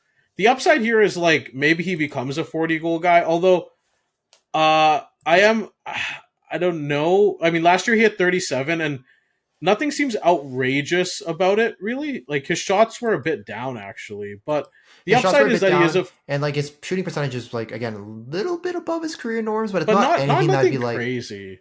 Yeah. The difference... Like, it depends what you're looking for. If you're looking for the pure goal upside here, Caulfield's that over Holloway, but Holloway has more more coverage overall, I think. Yeah, the hits, but the upside here is that... Yeah, the upside is he's a 40 goal guy, and those guys always will have value. And again, he's only 24, right? So, Yeah. So not much else to say there. and Another also upside he's here. on one of the he's also on one of the he's also on one of the scarier power plays in the league, right? Like we talked about the Caulfield, Suzuki, Demidov, Hudson, and I think is it Line or Slavkovsky? Slavkovsky or Line, whoever plays the bumper. Yeah. Yeah, so that power play is scary. So I have to assume the production goes up a little bit more if that power play clicks even further, right? So next guy here, Gabriel Landeskog. So this one's upside because he just came back, and right now he's slotted for line 2, power play 1. Here's the upside. If he's healthy, if he plays to what he used to play, if he's like 85% of what he used to be, and he ends up getting line 1 over Lehkonen, where if you remember, he used to play line 1 with McKinnon all the time. He's gonna be a multi-cat beast. And with that upside alone, I think he just has to be here. Also, I'm not gonna lie, like we don't have any stats from the last 3 years. Obviously, he hasn't played a regular season game in the last 3 years for us to really like prove that with the stats. But like if you saw how he came back in the playoffs, like I've never seen a guy come back from that kind of injury and look that good in like such a competitive setting so quickly. Like I don't know if you you saw it, you obviously saw it because I think it was the Dallas. It was funny. It was the Dallas Colorado series. But I haven't seen a guy come back with that. He played like he was. I thought what would happen was he'd be tentative to hit. No, he was not. He hit like a motherfucker. He played the exact same way as before he got hurt. And if I pull up the numbers here, this is a very small sample size, granted, 5 games, but 0.8 points per game, only 2 shots on goal, but 3.2 hits. Again, I think as he gets more comfortable, there's a real chance he could be on line 1 with McKinnon and Natchez. And if he's already on power play 1, and you're talking about a guy who's going to give you hits, who's hopefully going to give you shots. I mean, if he's above 2 shots, above 2 hits, and he's around 0.75, 0.8, that plays in any category. And again, the upside that it could be more if he's going to eventually be on line 1 with McKinnon and Natchez. It's actually funny because his career numbers are kind of skewed by like his first few years in the league. He wasn't like a big time scorer, right? But like the last 4-ish years before, obviously he missed the last 4 years before he got hurt. Essentially, he's been basically a point per game guy that could potentially put up like at least a hit per game, maybe like 1.5 hits per game. But like across his career, like he has like almost average 2 hits a game, right? So if he gets like maybe close to that 1.5 hits, gets back to that kind of point per game kind of realm, like again, if he gets to play with McKinnon and Natchez, right? Like that production, I have to assume he will be a point per game guy, right? And to get a point per game guy with that kind of hit coverage is kind of insane, at least this far down, right? Exactly, yeah. All right, next one here, Nikolai Ehlers. Look, here's the upside. He gets more minutes and better deployment. That's the upside. You're talking about a guy who only averaged around 15 minutes. Last year's 15 minutes, 48 seconds. He kind of offsetted between power play 1, power play 2 last year. I always say this, you kind of got to follow the money. They're paying him a lot of money. He was there. He was the prize of free agency. He's going to be on line 1. He's going to be on power play 1. Even though Rod Brindamore is a lot more strict with minutes than a lot of other coaches, just being on line 1 the entire year will give him more time on ice than what he was in Winnipeg. He's going to give you over 2.5 shots per game. He's probably going to be in the 0.85, 0.8 per point per game range through the year with the ability to go higher just by higher deployment. So just increased deployment, increased time on ice might provide more points. So that's why he's here. Yeah. Again, like I think he's always like I think his floor, like I think out of all the guys here, like he does have like one of the I'd say probably no, he does have the safest floor out of all the guys. Like I think that's the good thing about him is like safe floor. You're gonna get 60 points from him, and if the extra ice time does lead to an increase in production, that's great, right? Great, yeah. So, next guy here, we put Zach Hyman here. I'm not out on him, but it's just there's a lot of reasons the upside is again 2 years ago where he was if he wasn't the best left winger in fantasy, he was close, right? You're talking about 54 goals, over a hit per game, over 3.63 shots per game. Last year, that all came to a screeching halt because last year he finished with 0.6 points per game. His shot, everything dropped. His shots dropped. His hits dropped. His hits dropped to actually below a hit per game for the first time in a while. I'd say the first time below 0.9 hits per game in a while. The points dropped from 0.96 to 0.6. Now, part of that you can explain by the shooting percentage because in 2023-2024, when he had that amazing year, he was at 18.6 shooting percentage of 18.6. Last year, it went back down to 12.9, which is more in line with his career. Yeah, 13.6, also, right? So if you looked at his shot chart from where he scored his goals, he was basically the equivalent of Rudy Gobert or Clint Capella in the NBA, where every goal was pretty much right near the crease. And that's always going to regress because that's so much required on setup and situation. And granted, he has McDavid, but you can't just always rely on that year to year. So there is some concern here because one, he's not as natural of a scorer as some of these other guys. Like he doesn't have the same shot that like that Caulfield, Ehlers, or even Holloway does. But he's going to be with McDavid. There was a mass exodus of wingers, so he's kind of one of the only guys left. He's going to have line one power play one on one of the best power plays in the league with two of the best players in the league. So there is definitely upside. He goes back up to maybe 0.85, 0.9 points per game. I don't think he'll hit that 50 goal aspect again, unless there was like, again, a massive uptick in shooting percentage. But I think where last year, I think you bought high and got burned. I think this year you could buy low and reap the rewards, honestly. I think the upside part was also like even before that 54 goal year, like he was actually point per game the year before that, right? 83 points in 79 games. Like he's been pretty much like the 2 years before, like last year, he's basically been at least basically an 80-point player, right? So you're betting on that upside, right? And again, like when you play with McDavid and Draisaitl, like I don't think your production can be. I don't think it is legally possible for your production to be bad, unless I guess last year might be the only like.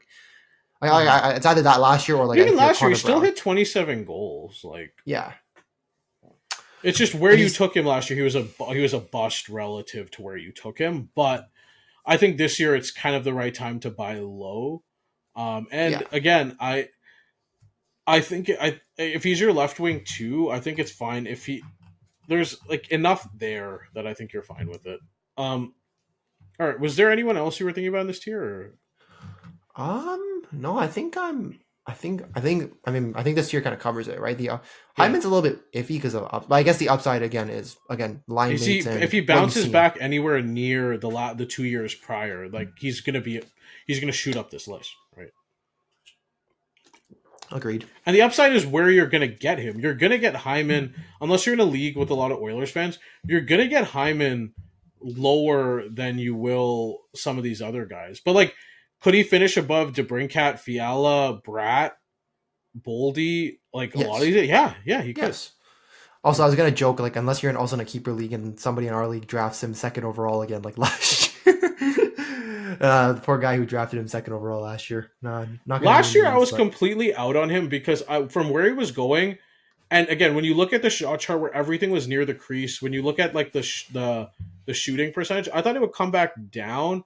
But I think where he's going in drafts this year, I really think he might be a buy low. But I do have some concerns though, because again, because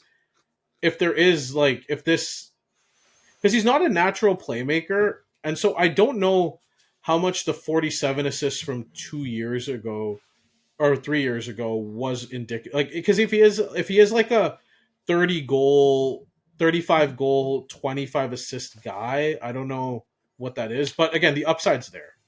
Yeah. All right. Next category here, the Steady Eddies. None of these guys are like sexy, but they're solid. They get the job done. And then they're solid picks for where you're going to take them, probably, right? So yeah, the first one's Boone Jenner. So for people, look, is he ever going to be an elite scorer? No, right? But he gives you coverage everywhere. He's going to give you around maybe 0.6 points per game. He has line one power play one with Columbus, which is one of the better offensive teams in the league last year. And again, he was only there for 26 games, right? he also gives you a heck of a lot of coverage everywhere. Last year, he'll give you around 2.5 shots per game. He'll give you face-off wins from the wing position, which is actually, like, depending on your league, can be pretty valuable. And he'll also hit. So he's not amazing at one category. Although those years he was averaging like 10 face-offs, 2 hits per game is crazy. But he's just solid at everything. And there's always room for that guy on your team, without question. Yeah, he's I don't know if I want him as my second left wing, but like he's okay-ish as your second left wing. Like he's a really good third left wing. Like yeah.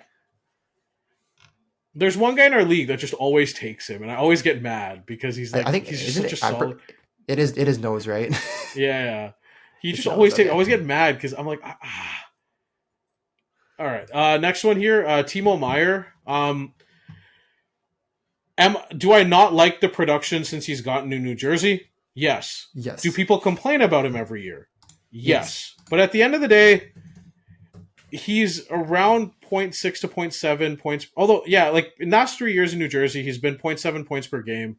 He's over 3 shots per game, and he's over a hit a game. If that's your floor, that plays. Am I happy at how he gets there most years? No.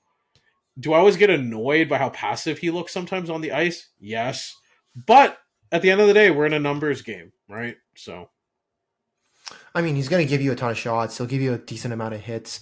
I think, again, part of this is you do hope that maybe he gets back to at least 60 points. Like, I think that would be ideal.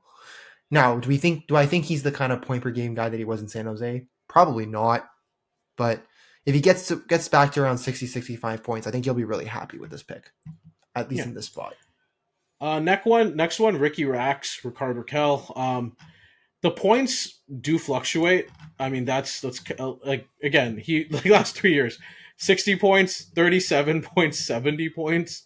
But he is going to be a power play 1 because there's just not a lot of bodies left on the Penguins. He's going to be on line 1. He'll give you over 2.5 shots per game, and he'll give you a hit per game. Again, as your left wing 3, if you can, a really good left wing 3, because then you can kind of mitigate the fluctuations. And he's just a really good, well-rounded player. The thing I would watch out for with Raquel is like, if you're looking for him to hit 70 points again, that's probably not going to be the case. He did have a 17.2 shooting percentage, which is I think 6%, almost basically 6, almost like 5.5% above his career average. So I'd expect him to be closer to like 60 something points, probably like 63, 62. But if you get 62 points out of him, you're getting at least more than 2 shots. You're getting more than a hit per game. I don't think you can be upset with that kind of pick at this point. Like at this point, yeah. With especially because most of these guys, like, you're not taking really, like, these guys are mid-round picks. Although some people will try to latch on to Meier for the upside, which I haven't seen in New Jersey. But most of these guys are just going to be mid-round picks, and they're fine. Like, you just kind of, like, they're not going to wow you, but they're fine. Next one here, Jared McCann. Not on a great offensive team, but he's scored despite that. And again, kind of same idea, like around 2.5 shots per game. He doesn't give you the same hits, but he has a bit more. He does produce and honestly on a really bad team. Like, he's around 0.75 points per game. He's fine. He's not going to give you the multi-cat coverage some of these other 3 will, but if you want like a decent point producer as your third left wing, he's fine. Yeah, I think with McCann, like I don't want like I think that one year where he had the 40 goals is probably like I think that was the year Seattle led the league in shooting percentage, I think. So You're probably not expecting that again, but like, are you gonna get roughly 25 goals from McCann? Yes. Are you gonna get roughly like maybe 60 points from McCann? I'd probably say yes, right? Given the last couple of years. So you're gonna get about 60 points, and then he's gonna shoot a ton, or at least get you more than 2 shots a game. Yeah, I mean, it's again just another safe pick. He's not really the multi-cat guy like Jenner is or like Meier is, which is probably why he's again below those 3. But again, safe pick here at this point. Just what you're getting. Last one here, Matt Duchene. Look, I am concerned because ever since he's gotten to Dallas, the shots have gone down. Like last year was his first year in a while below 2 shots per game. Last year he also rode an insane shooting percentage, 19.7. But despite that, the last 2 years he's been in Dallas, he's 0.81 and point per game last year. Again, I think he's more close to the 0.81, but his deployment's pretty good. He's on a good team. He'll give you face-off coverage as well from the wing slot, which is nice. If you can deal with the lack of shots, you still get a decent point producer and some face-off wins. Like he's fine as your third left wing. I think with the power play 1 deployment for Duchesne, I am kind of curious to see if he holds. I guess he holds on to it because I think it's actually funny because I think Dallas's listed power play right now is Duchesne, Hintz, Rantanen, Johnson, and Harley. So it's funny because Robertson's actually like down on power play too, but I would be a little bit concerned if maybe Robinson eventually takes from Duchesne. Yeah, for sure. But I still think the floor of point production, because he hasn't always been power play 1 the entire time he's been there. He honestly has almost never been the entire time he's been there. I think it's mostly been due to injuries, right? Injuries is when he gets his power play 1 chance, right? Yeah. So I think even despite that, the production, and again, if it goes back to 0.8, but you get decent face-off numbers and like near 2 shots per game, like that's fine. Yeah. All right. Upside part 2. Moving on to the next year here, the upside part 2. These are young guys who do have like, there are some concerns and there are some questions, but these guys are young and there's a lot of potential for them to outperform where they end up being drafted. Whereas with the other guys, I think you kind of get what you get when you take them. These guys in like the steady eddies, but these guys have upside to shoot above where you're drafting them. So first one, Matthew Nyes. This one's simple. He's gonna have he's gonna have better deployment from the jump and a more increased usage rate and role on this team. So there's a potential his regular season stats go up. My only concern is there is a lack of shots on goal per game, and that's kind of seemed like the theme in his career. He hasn't ever been over 2 shots on goal, but he does hit. So there is the potential for something there. I just don't know what it ends up being. And he's only 22. So there are some concerns, right? So again, you mentioned the lack of shots, the somewhat higher shooting percentage last year, 19.1, which is, but then again, he's only had that was really only his second year in the league. So the sample size isn't like, I guess like if you tell me it's kind of weird to tell me that he's a 16.2% career shooter. I don't know how accurate that is, but again, I think he gives you more than 2 if hits. He is, that's sniper level. if he gives you the 2 hits a game, if he shoots a bit more, I think he'll be fine. I think that's what it comes down to because I think the production will sustain itself if he shoots a bit more. Plus, I assume having Austin Matthews healthier for majority of the year will probably help with that to some extent, and will probably help mitigate losing Marner on the other side, right? So yeah, exactly. All right. Next one here, Andrei Kuzmenko. Has there anyone who's ever been on like closer to feeling like he's been out of the league, but has always somehow like stayed in the league despite that? Like he always feels like he's on his way out of like every team, but then he just does enough that you end up giving him deployment. There are concerns with him. I'd argue there are more concerns than Nyes. One, he's slotted as line 1 power play 1, but Kevin Fiala's on line 2 right now, and if that swaps, I don't know how much value, I don't know how much I don't know how much upside there is. Second thing too, he doesn't shoot a lot, which is surprising. He's in that Nyes tier of less than 2 shots on goal per game, but somehow his career shooting percentage is... I'd argue it's even worse, right? Like it's even worse because it is. Yeah, because like his highest shooting year was that 143 shots on goal. The problem why his shooting percentage is so high is because like he's just had really high like shooting percentage numbers across like all the seasons, right? His first year in the league, he had that weird season where like he kind of came out of nowhere with the 74 points in 81 games, like. But even last year, 27.3. Even last year with LA, 16.1. But the only reason I have him here is because like if he's gonna play line 1, if he's gonna be on power play 1, he had 0.7 points per game last year in that brief stint with LA. There's upside here. Am I drafting him? No. But am I going to ignore the upside of him? No. But again, his issue really is he really does need to shoot more, right? Like you can't fire 31 shots. You're going to notice that trend with a lot of the guys we have in this list, actually, except for 1 or 2. Next one here, another guy who needs to shoot more, William Eklund.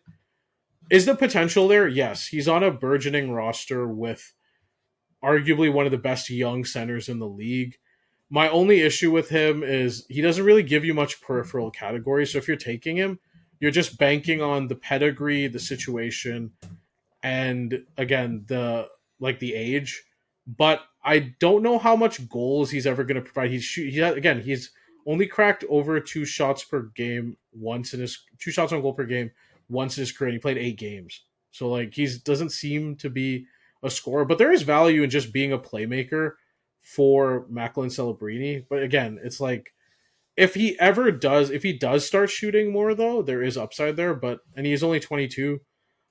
I kind of like, and again, the pedigree's there, right? Because he was a top 10 pick at one point, right? So the pedigree's there. He looked pretty good last year. And I don't, again, all jokes aside, if your league still has plus minus, it's probably a joke. But again, I don't think he'll ever go back to that minus 45. I don't know if you saw that when you're looking at stats. That minus 45 is kind of hilarious. But like, again, like if he increases his shot totals, like I think I could see him being a 65-70 point guy potentially. Like I do think the goals will have to go up, right? And like I think at this point, if you're getting 65-70 points this late, like he could be this. Like I argue, like him and Nyes are the two guys I'm looking at so far. I guess from what we've listed so far, those are the two I'd be looking at. Like I'd avoid Kuzmenko. I'd probably throw Eklund above Kuzmenko in this case. Then I think so if we talk about like the best bet to exceed value, I think it's Dylan Holloway personally. But if you're talking about like later guys, you can take I think it's these two. Next one actually I think might have more upside than Eklund, but I don't know about Nyes, Cole Perfetti. This just comes down to if he gets power play 1. With Ehlers gone, there's a chance he might. Same issue with Nyes and Eklund, just doesn't shoot enough. Unlike Nyes, Unlike Nyes, not where Nyes hits, Eklund does. Perfetti doesn't. But there's a massive hole left by Ehlers. There's also like a sneaky like if the Jets struggle and Connor hasn't re-signed, there's also that sneaky like potentially he gets even more deployment.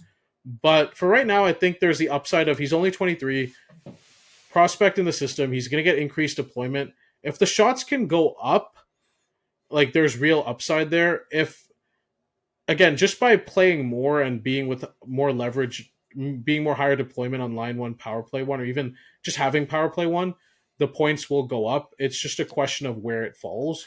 But his deployment right now is, I think, the worst out of all the 4 guys here. Because I think every one of those guys is line 1 PP1. I think he's the only one that's line 2 PP1. So a little bit of risk there. And again, I think you mentioned the shots, right? Like he needs to shoot more. Otherwise, like you're gonna hate owning him because there's gonna be so many nights where he gives you 0, 0, 0, 0 across, and it'll be frustrating. We got guys with stat lines 0, 0, 0, and 0. Do yourself a favor, just quit. Sam Mitchell for anyone. Oh, I forgot about that quote, to be honest. But yeah, these guys like honestly the Perfetti, Eklund, Nyes, because like, these are all like the same guy. It's just Nyes hits more, like legit. All right, next one here. I'm higher on this. This is the guy I have highest on this tier personally, Pavel Dorofeyev. But this is just what you. I don't know if you'd agree. This is just what I like. What does he do? He scores goals. He shoots like a motherfucker. Yeah. And you know what are the 2 hardest things to find in the league? Guys that can do that. So for him, like for me, and he's on a team that's really good. He's line 1, power play 1 to start the year. And they added Mitch Marner, who, you know what Mitch Marner's favorite thing to do is, guys? Set up guys who can shoot. And here we are. This guy to me, in this tier, if you talk about a guy who can return value, there's potential for 40 goals here. There really is. Like last year, even he had 35. He had 35 on 13.8 shooting percentage, which isn't an outlier by any stretch when you consider how much this guy shoots. And I think you mentioned too, if he's gonna get Marner on his line, like you have to. I think not only will his like goals go up, I assume his assists would have to go up a little bit too, right? Like I don't think he's gonna only have 17 assists, like playing with Eichel and like Marner for a full year, right? Like I'd argue if he could be that 70 point. I'd say 70 probably is a little bit of a reach, but 70 is like realistic, right? And I think none of his numbers actually do scream outlier, right? He shot a ton. Mm-hmm. His shooting percentage is actually right in line with his career norm. Like I don't see anything here that's like a massive like red flag across. And again, he also gets a ton of the goals at even strength too. So he's not really like a power play merchant either, right? Funny enough, he only had 17 power play points, right? So Exactly. And the funny thing is, he's not as old as you think. He's only a year older than Perfetti and 2 years older than Nyes. Yeah, it's funny because like I think it's because he came into it's weird because he kind of came into the league a little bit like not a little bit later, Unheralded, yeah. unheralded, yeah, because he is a third round pick, right? But I mean, props to Vegas, right? If you get a 35 goal scorer with the 79th pick, like fair play, Yeah. right? He also worked his way up the roster, which is a lot different from like he started third line, if I remember correctly. Yeah, he started third line, then he got to power play 1, then he moved his way up to the second line, and then kept power play 1. So, and I think now this year and he's going to get his first real shot. I think it's also because running like power we've play 1. seen him so much in the playoffs, low key, that like because Vegas is just always there, and we assume he is older than he is. So, but no, yeah, I like him the most here because I think it's hard to get 40 goal upside and shots this late, and like the fact you can get that potentially is crazy. All right, last guy on this tier. I don't know. This is kind of like where he could honestly be and take a flyer, but I have Trevor Zegras here. It's the upside of what he did those 2 years in Anaheim where like again, you're talking about 60 something points or over 20 goals. But I don't know what this role is going to be in Philly. The problem with Philly too is Rick Tocchet always prides himself on playing low event hockey, which doesn't help either. Last year was the first year he didn't have over 2 shots on goal per game, but his career is over 2 shots on goal per game, so I expect he'd be there. He'll give you like a little bit of face-offs potentially. He's not super great at face-offs. Really, I wouldn't. Yeah. You might get like 2 or 3 if you're lucky, but yeah. like. But the upside is this might be a change of scenery that he needs, and the increased deployment potentially because really Philly doesn't have a lot going on both on any. Really at any position on their roster. He's also just so talented, right? Like he's one of those guys that like you see when he has the puck on his stick, you are scared because you don't know what he's gonna do with it. The problem is I think again like last year was kind of like everything kind of went wrong year, and like maybe the change of scenery helps. Plus again he have to play with guys like Michkov, right? So like because Zegras is more of a playmaker and Michkov is more of like a goal scorer, so maybe that pairs a little bit better. Yeah. Finisher, yeah. So. Maybe that pairs a little bit better than whatever he had in Anaheim. Yeah, exactly. Next here, I have some concerns. These are guys you can draft, but I have concerns as to why they're going the way they are. First one, Ryan Donato. This is easy. Look, he's a solid player in that he'll usually get center, left wing, right wing eligibility. He'll win you some faceoffs. He'll get you over a hit per game. The problem is, I don't know if you can expect the scoring production because last year, he shot at 17%. His career's 11.1. So I don't know what my concern is like, while I think the deployment will be good, I don't know how much you can expect production-wise because prior to last year, his career high was 16 goals. Last year he had 31. And that's definitely coming back down. And he doesn't shoot a lot either, so it's not really something you can offset. Like he's a career with Chicago, he's only had 2.09 shots on goal per game. So my concern is the shooting percentage comes down, but I do think I have the least concerns because I think even if the shooting percentage comes down, like the coverage gives you an okay player. His shot volume is not actually that bad either, right? Like his shot volume is like I think over his like again over an 82 game average, he has averaged just barely over 2 shots a game, right? It's just playable enough that it's okay.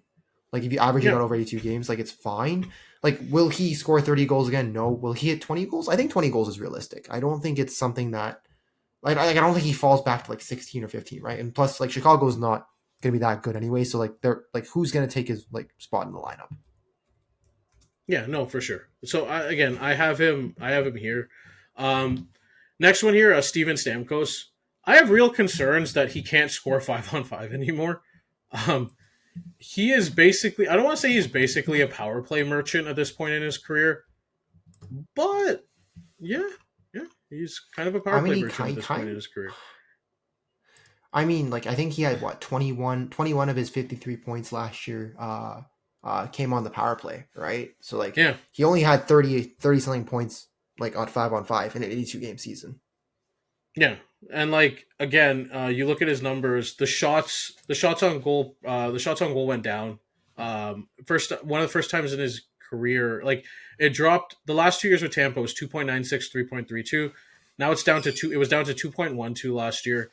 he just isn't the same 5-on-5. His like the potential here is the power play, because if he's going to be on power play 1, he's still going to provide something, and he still does give you faceoffs. But the lack of 5-on-5 scoring, the shots going down, the issue with Nashville's roster, again, the talent on the roster, I have some concerns with what you should expect. Yeah, he's gone from 70 even strength points to 49 to 42 to, I think last year, if I'm looking right, 32. So it's just been a steady decline. And like I think there's been a lot of talk about how his 5-on-5 analytics have just been like declining, like just been slowly just dropping, right? So I think that's the concern with Stamkos. Like you'll probably still get, like, I don't think he'll ever get back to the 80 point kind of guy he was, because again, a lot of that relied on having at least somewhat decent 5-on-5 points. But like I think 50 points, 25 goals, 30 goals maybe, or even 55 points, like you'll probably get that out of him. But I think that's why we have him down here, right? Absolutely. All right, next one here. Morgan Geekie, similar to Donato, will give you 3-position coverage. The issue with him last year, and the deployment, again, who else is there really on Boston?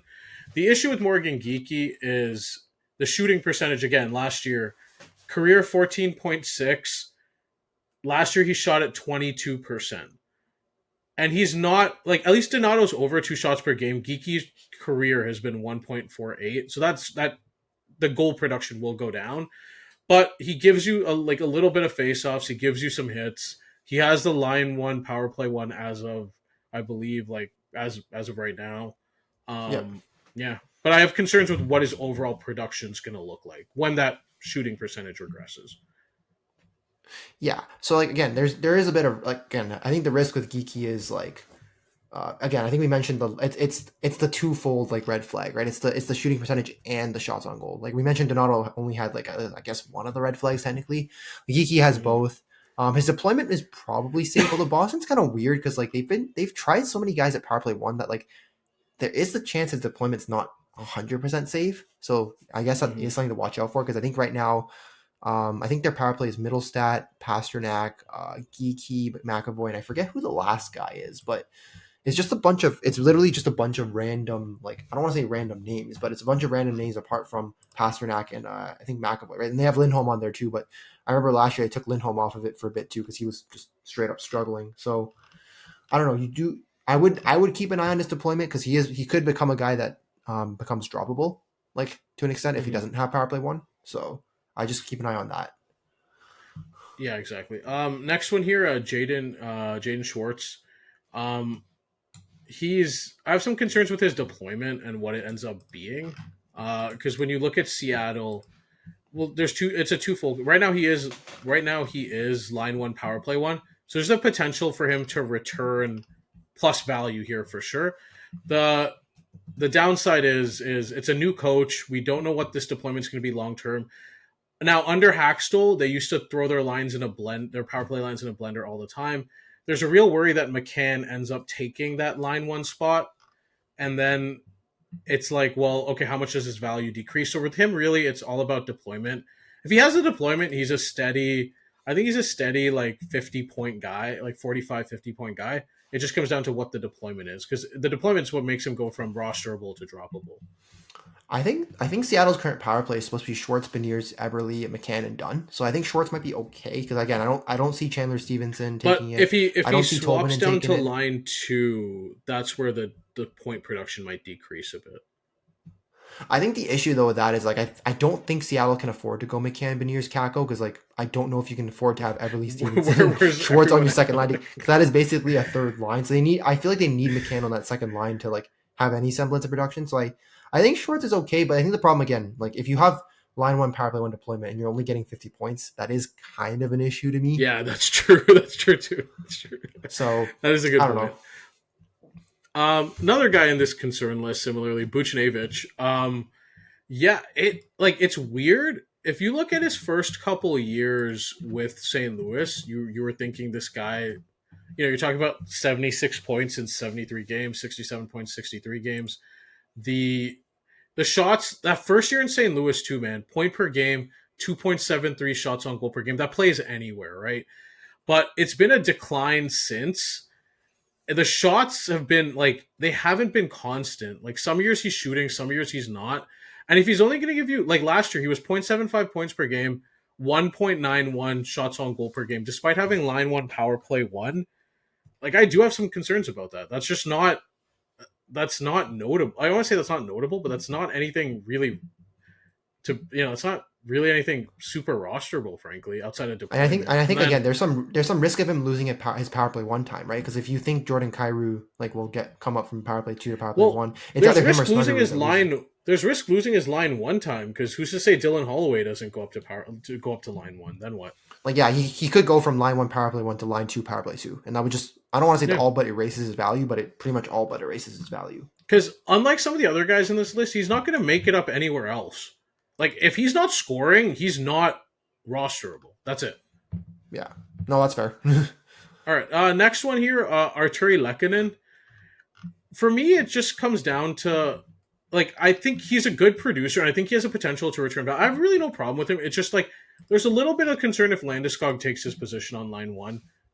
Because the drop-off from playing with McKinnon, as much as I like Brock Nelson, to playing with Brock Nelson is massive. Yeah, and I was going to also say, too, like, if there's anybody's on that team whose power play 1 spot is at risk, it's actually Lehkonen's, right? Because I think Landeskog, Natchez, McKinnon, and Makar are locks. Yes. And then, yes. And then Lehkonen, it's between Lehkonen and Nichushkin, and Nichushkin's, like, again, this is the caveat, when he doesn't do stupid shit, he's played very well with, He's one of their most impactful players on the ice, without question. And he would probably be the best like suited for power play 1, right? So Lehkonen could lose. I think again the concern here is he could lose power play 1, and that would pretty much all but lose power play 1 and lose line 1. That would all but kill his value at that point. Yeah. Next one here, Jason Zucker. Look, was he good last year? Yes.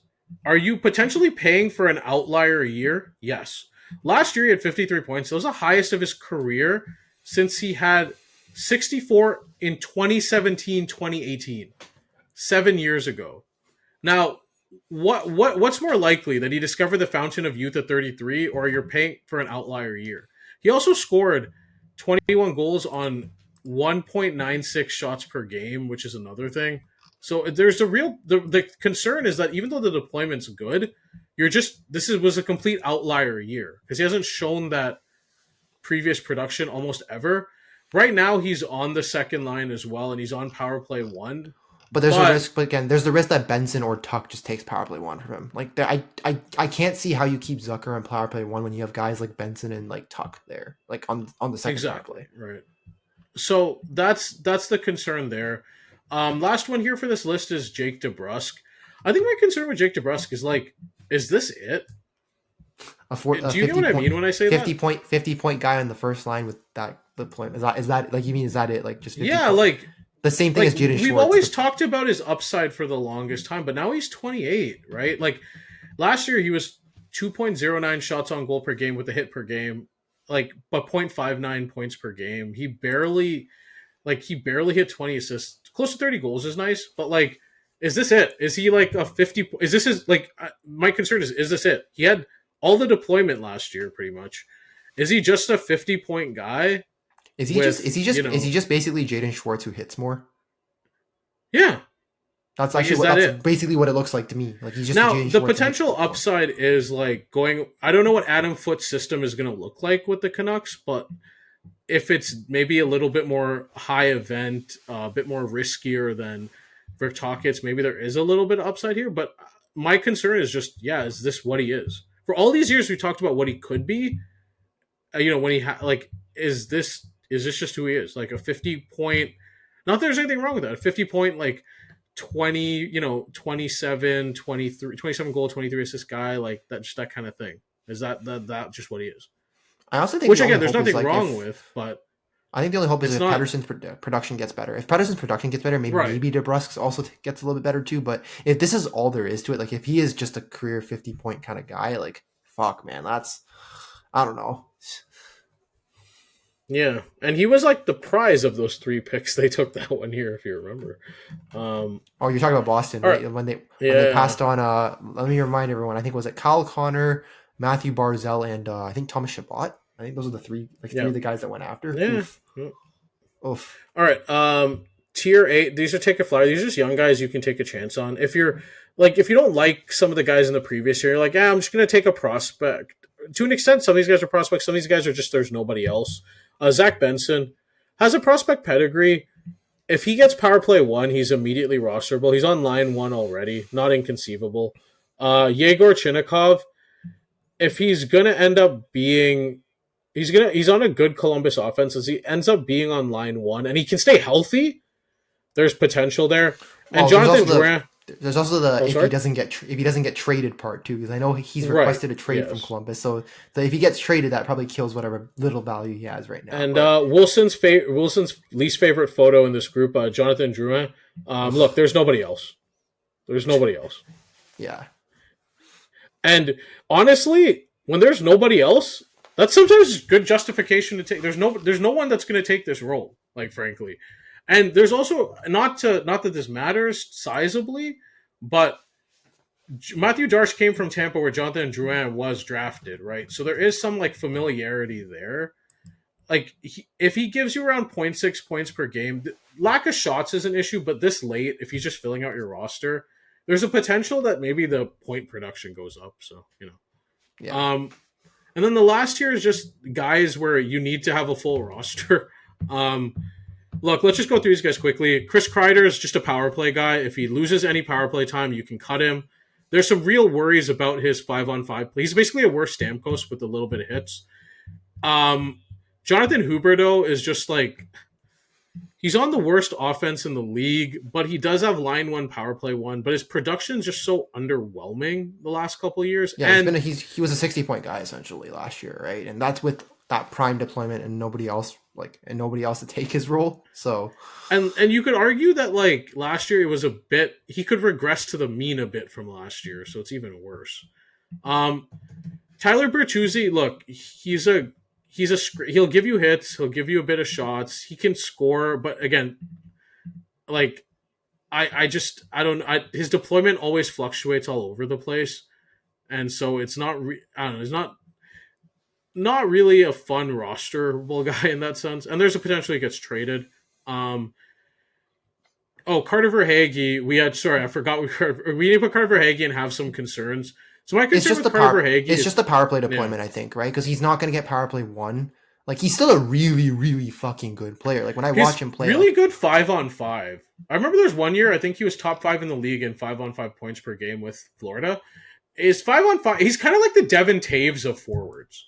You can roster him because the 5-on-5 and shot production will be enough, but his upside is capped by whether he's on power play 1 or not. I mean, currently he's not on their power play 1. That's the issue we've had with him. But like the last 3 years but here's the thing: the last 3 years in Florida, you get almost 3 shots per game. Last year, he actually averaged over a hit per game. But like, yeah, I think the 0.65 versus the 0.9 comes down to what his power play deployment is really. Yeah, but I like Verhaeghe. I'd actually have him at the top of that list, frankly.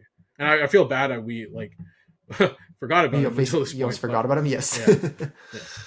Yeah. The other two here, these guys just, no matter what deployment you give them, they're just not offensively talented. Like, relative to the NHL, they're just not offensively talented. Anders Lee, Pavel Zacha. Like, I don't know how to explain it. No matter what deployment they have, you watch them play, they're not good offensive players. Are they well-rounded players? Are they good defensively? Yes. Can they produce offensively? Not really. No. The only thing I'll say Pavel here is I would just take Anders Lee over Pavel Zacha, because Lee at least has power play 1 right now. Zacha I don't even think has power play 1, so I would just say. Well, also Lee's a more well-rounded player. Like Zacha last year in prime deployment had 0.57 points per game. He's less than 2 shots per game. He doesn't average a hit per game. And again, Boston's probably going to be one of the worst offensive teams in the league. Whereas, and don't get me wrong, the Isles are going to be one of the worst offensive teams in the league. But if you look at Anders Lee's numbers, he gives you over a hit per game, and he gives you around 2.5 shots per game. So, like, at least Anders Lee provides, even though he's not going to put up a ton of points, he's going to give you deployment. He's going to have good peripherals. You can roster him. He's rosterable.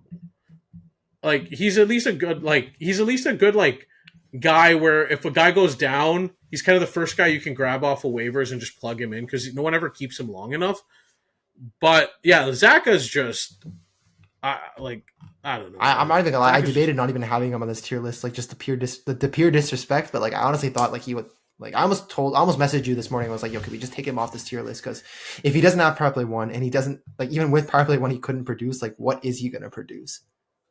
Like nothing. That's pretty much it. And you have the same concerns with these guys where minus Huberto, because I think his deployment's going to stay, but the other guys, it's like, what's their deployment going to be, really, right? And those guys would definitely be like bench guys. Honestly, I probably wouldn't roster Zaka or Kreider or Bertuzzi. Kreider, unless you absolutely need power play points only, but I wouldn't really roster most. Like Lee and Huberto maybe would be the only two of that tier. I think the scary thing with left wing is like it's so bad that we had to have this many guys in the bottom tier, like that you would actually still consider still somewhat consider taking. Yeah, I think that kind of speaks to the left wing depth as a whole. But yeah, exactly. But yeah, that's our tier list. Was there any points of debate? I think we covered it pretty well, right? And I think the one we did debate on was I think the Boldy one. We moved from upside to I'm good with it because so consistent. Like I guess we found out he was so consistent, and then we also are like, well, there's upside and consistency, so it's like, yeah, I think you have to be good with you're more okay being good with him than just saying, oh, he's just an upside guy, right? But I think for the most part, a lot of these kind of made sense. And then it's I think what's gonna what's gonna determine how good your team is I think it's probably gonna be the upside part 1, upside part 2. Like if you take a bunch of these guys and they all hit, your team probably just does a lot better. If they don't, well, rest in peace your team. So I'll say this: the guys I do think there's a real strategy where you can't just take a bunch of you can focus scoring somewhere else and then take guys like Jenner, Dorofeev, Holloway, just to target certain categories specifically. And I think that's a way you can go. But I think the guys who will definitely return surplus value, I'll just say it now. I think Boldy will. I think Forsberg will. Holloway, Jenner. Jenner's definitely going to return surplus value. Dorofeev, even though he's not going to have power play 1, I'd say Verhaeghe. And I'd also say Lehkonen and Drouin just because there's nobody else. Yeah. I might take a shot on Benson too, just because I would expect that. I would hope Buffalo isn't stupid and gives their young guys a shot on power play 1, but again, that's a little bit more with how questionable Buffalo's management's been. It's just I don't know. We'll see. Yeah, we'll see on that. We'll see where these guys go closer to the draft, because then we can kind of ascertain what their values and where they're being selected in Yahoo leagues as well. But for now, I think this is good for now. Yeah, that's pretty much our left wing list here at Tone the Crease. We're almost at 2 hours, so we should probably let you guys get on with the rest of your day. I'm SJ. That's WillyDubz, and we're signing out at Tone the Crease here. Later. See you guys later. Peace.